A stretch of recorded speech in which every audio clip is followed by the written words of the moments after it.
Dinas Pendidikan dan Kebudayaan Biren mulai Senin 8 November menggelar Festival Budaya Biren. Kegiatan ini diisi perlombaan untuk beberapa jenis kesenian dan budaya masyarakat Aceh, mulai dari permainan cato Aceh, enggrang, merukun, peayun ane, dan menyusun sirih yang diikuti perwakilan dari 17 kecamatan. Festival budaya yang digelar di beberapa ruangan di SKB Cotgapu Biren akan berlangsung hingga 11 November mendatang. Kadisdikbud Biren Muhammad Al-Mutakin dalam sambutannya mengatakan, Festival Budaya Biren sebagai upaya untuk melestarikan budaya Aceh dan termasuk salah satu objek pemajuan kebudayaan harus dilindungi dan dilestarikan. Disdikbud Biren akan mewajibkan siswa mengikuti merukun dari setiap sekolah dalam UPTD 17 kecamatan.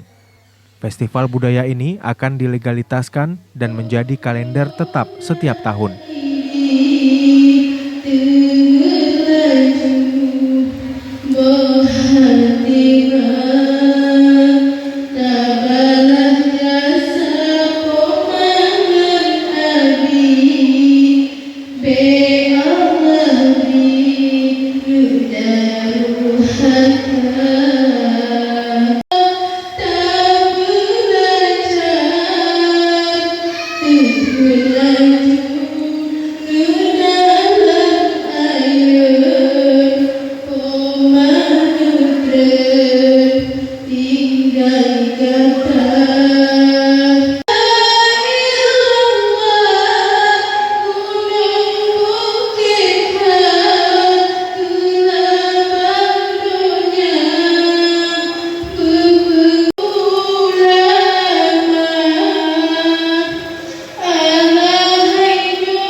Dari Biren, Yusman Din Idris, Serambi On TV.